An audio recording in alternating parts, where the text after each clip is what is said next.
Hello guys, and welcome to a new Steel Division video today by me, Vulcan. Today I have for you the Battlegroup preview for the 1st Infantry, also known as the Big Red One. Now I do this whenever a new DLC comes out. I just quickly go over all of the new units that are available and point out some strategies that I think the division will be used for. This isn't a Battlegroup overview that I'll do sort of later on after the DLC's been out for a while. I generally do that later on because I like to be sure about what I'm saying and what I'm suggesting before I make anything concrete. So in this case, it's just a preview. We're just going to quickly run through all of the units, what you can expect when you open up the deck creation for the 1st Infantry. So let's start off with the Recon tab. Now the Recon tab is very scary indeed. You have 0 Phase A Recon Infantry. And that is something that you're going to have to get used to if you want to play this division. It puts you in a very difficult position where you have to rely on your infantry, which is not necessarily something you want to do because it's quite elite infantry, but also your air force, because that's the only recon unit you can get early on, the A20C here. So anyway, back to the Recon tab. Moving into Phase B, you've got access to Recon in just Jeeps, which are 15 points a pop, and you can also get Recon in M20s. Now, considering how panicked you're going to be to want to get Recon in Phase B, bringing them in the Jeeps for 15 points a pop is actually very welcome, so I would make sure you do that. Moving into Phase C, you do get Scouts in M3 Scouts, and these are going to be, I think, necessary in any way you want to build this division. The M8s just don't really make the cut, but they are available. In terms of infantry, and we have lots of new squads. Assault MG squads, these guys are your mid to long range engagement forces, 6 strength squads, similar to Ranger supports from the 2nd Infantry. You then have assault breachers. These guys have 2 smoke grenades, 3 HE grenades, so great utility, able to get themselves as close as they need to be. They also have 9 M1 Garands, which gives them the ability to do some damage at range, but not really that convincing, so don't rely on them for that, but great for the close range engagement. Assault leaders, they come with 2 bazookas, absolutely fantastic stuff. Twice the chance to now hit and kill your targets, and they've got significant HE at close range. Not too much utility, no smoke grenades and stuff, but the 2-star veterancy definitely makes their command radius very large and welcoming. Then you have the assault teams. Assault teams are 12-man squads with 8 M1 Garands and 2 BARs. These guys can put out significant HE at range and also present a huge threat at close range with the napalm. So 12-man sort of napalm squad, similar to airborne engineers, but also have decent range capability and smoke to keep themselves safe. So that is a pretty damn strong squad at 2-star veterancy as well. In Phase A you also have access to 50 cals, but due to their limited availability on the card, I'm not convinced that they find a place into the division, but that's up to you guys to work out. Moving into Phase B, it's all about the rifle availability. You get 2 squads or 2 cards of 4 rifles. I bring in both at the moment. You also gain access to the good old M1917 HMG. Never tend to see these used due to their limited range. But I guess if you put them in the right spots, they could do a lot of damage. But yeah, that's up to you guys. In terms of command, you get rifle leaders. Only 1-star veterancy though. Pretty standard stuff, we've seen them before. Moving into Phase C, it's even more rifle availability. You can bring in 1-star rifles with 7 availability on the card, or you can bring in 2-star rifles with 4 availability on the card. And that is pretty much the only difference. And then in Phase C you also have access to rifle leaders, and since you'll be lacking command in general into the later phases of the game, a 2-star rifle leader is a welcome addition with its larger command radius. Also the ability to Zuka things at close range is helpful as well. There's also a card of 6 M1919 30 cals, but again due to the limited range is not something I necessarily prefer. But overall, definitely an interesting infantry tab. So first infantry, they rely very heavily on elite infantry early on. Then it's more just becomes rifle spam as far as I can tell so far. But let's move on to the tank tab. So the tank tab, this is probably how you're going to see most tank tabs. Double M4DD early on. These guys just, yeah, are very, very strong in Phase A. With the 10 front armor, they match up well against a lot of Axis armor in the early game, as well as things like Pak 38s. These M501s, in my opinion, are overpriced. So unlikely you're going to see many of these in. And then moving into Phase C, you've got these cards of 6 M4A1s available. And since your income is 130 per minute, it works out quite well. And you can pump these in the later phases as and when you need them. You can also get the M4A1's commands with the 2-star command radius, but not really something that I want to rely on if I want more availability, which I think is key, especially into the later phases. Don't have any Phase B available tanks, so do bear that in mind. Moving on to the support. And the support tab is pretty small in terms of what you can choose. In Phase A, you have access to the duck supply, and I think it's important to have this supply in Phase A to extend both through A and B phase. One M7DD should do the job, and then you'll have 2 more available in Phase B if you still need them. Great for engaging things like Pak 40s at range with the fire position trick. That's where you use the fire position command to fire just short of the target. And they're also great for doing that on Flak 88s as well. Just any 1,200 meter range AP unit, M7DDs can take advantage of that with their 1,200 meter range HE. Moving into Phase B, you also have access to M3A1 half tracks. These honestly can do a lot of damage, but don't really find a slot since, in general, not particularly useful. I guess the only thing that would be really useful for is positioning M5 guns, since in this division you do have a lot of M5 guns and a lack of sort of vehicles that can tow them around. So that would make up for, these would make up for that. You can also get a second card of M7DDs, but I opt for the 4 GMCs in Phase C since artillery is definitely something you're going to be focusing on into the late game with this division.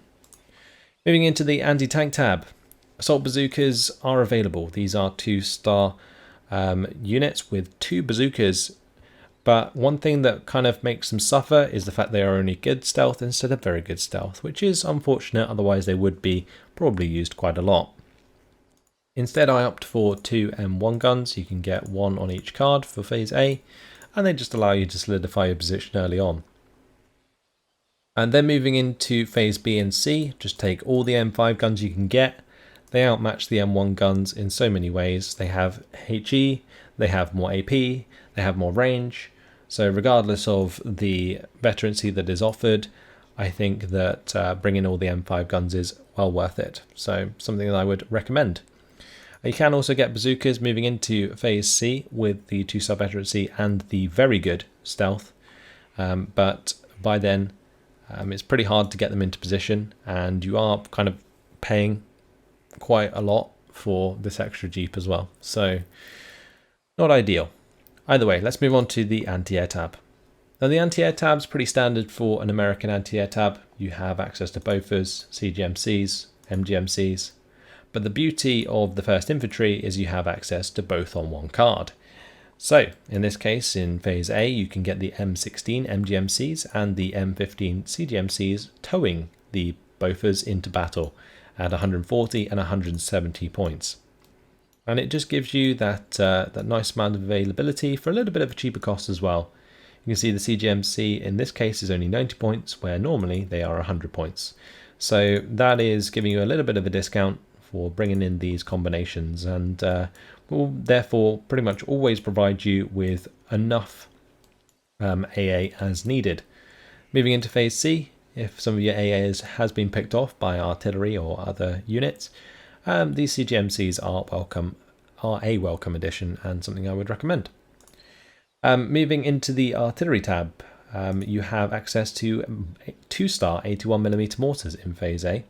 There's also the 4 GPA OP that comes in with the 127mm off-map.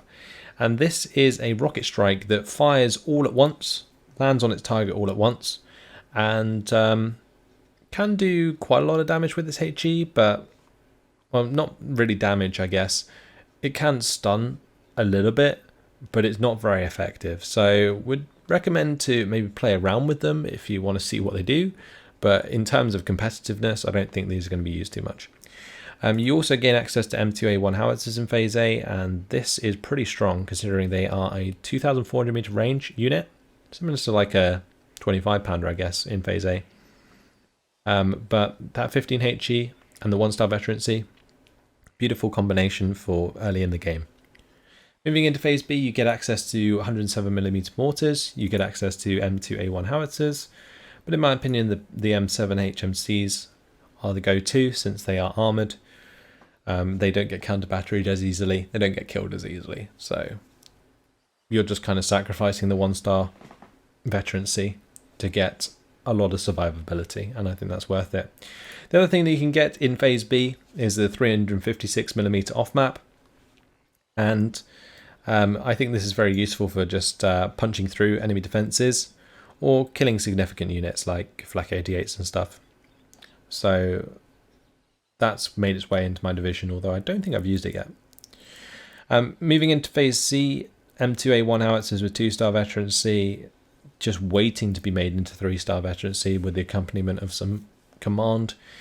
These will annihilate your enemy very, very quickly indeed, boosting that rate of fire, boosting that accuracy. These become very, very lethal. The lack of veterancy on the M7 HMCs in Phase C is the reason that I would not bring them in, but that's up to you guys to work out. In terms of the air tab, my air tab is, I think, relatively light, honestly, and there have been some adjustments I've been considering to make, but currently what I'm sitting on is the A20C in Phase A. I think this recon aircraft is worth having. You kind of have to have it in Phase A, and hope that your opponent doesn't just invest in AA or a fighter to take it down. If they do invest in a fighter, you can sometimes counter it with the P38s. P38s are quite affordable with this division early on because you get 100 points per minute. So that's something to consider.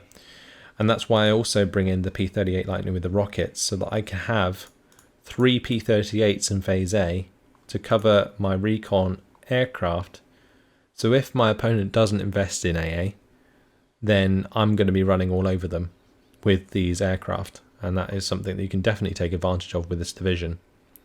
Moving into Phase B, I do get myself a 2-star P38 Lightning, just for a little bit more lethality, for taking advantage of my own anti-air mostly, to prevent enemy airstrikes.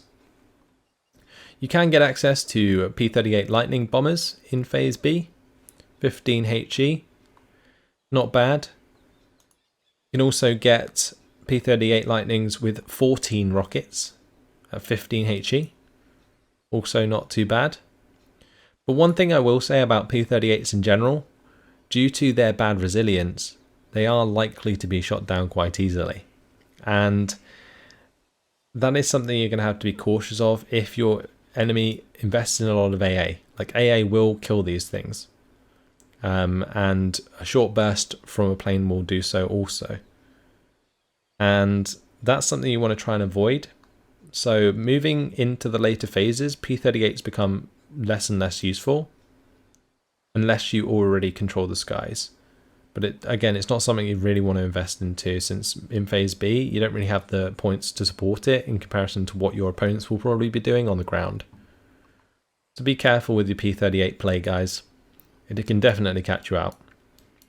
Now, more P38 Lightnings are available in Phase C, more rocket ones, and then you get the variant with the 25 HE power bombs instead of the 15 HE power bombs, which give you a little bit of a, well, they pack a bit of a punch compared to the 15 HE in order to wipe out things like AT guns relatively quickly, but not something I would probably rely on if you can help it. And that's pretty much your lot. So in terms of overall with the 1st Infantry, you're looking at a strong Phase A airplay which isn't something that is focused on in many other divisions at the moment. So that's an interesting playstyle. Your lack of ground recon will have to make you cautious of things like Panzerschrecks and like VulcanHDGaming squads. Anything with very good stealth, basically, including enemy recon. You got to be very careful of that. But one thing you can do is use your infantry availability to sort of spread out and move to locations where you may perceive there to be enemy AT or AT infantry that it's hidden, before you then move up your M4DDs. But the 1st Infantry will be relying on a strong either Phase A M4 push supported by infantry, or a strong Phase A infantry push supported by an air force. Moving into Phase B, you're going to be relying a lot on those M5 guns. As you can see, they are one of the only units really that you're going to be significantly investing in Phase B aside from infantry. And then in Phase C, that's where you can really pick up the pace with a lot of M4A1 spam. Continue with the M5 guns to pick off heavier targets and utilize close range engagements later on to gain an advantage.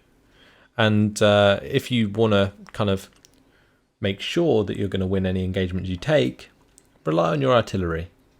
These M2A1 howitzers and the M7s with the 15HE can do a lot of morale damage to most units, and the 356mm off map here even more so. So that's sort of my opening comments really in regards to the 1st Infantry.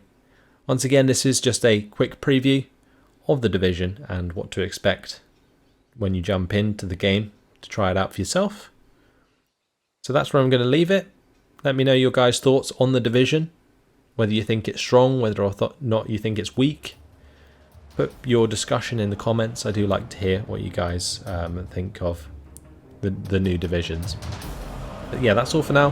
Hopefully you guys enjoyed it. Thanks for watching, and I'll see you in the next one. Goodbye.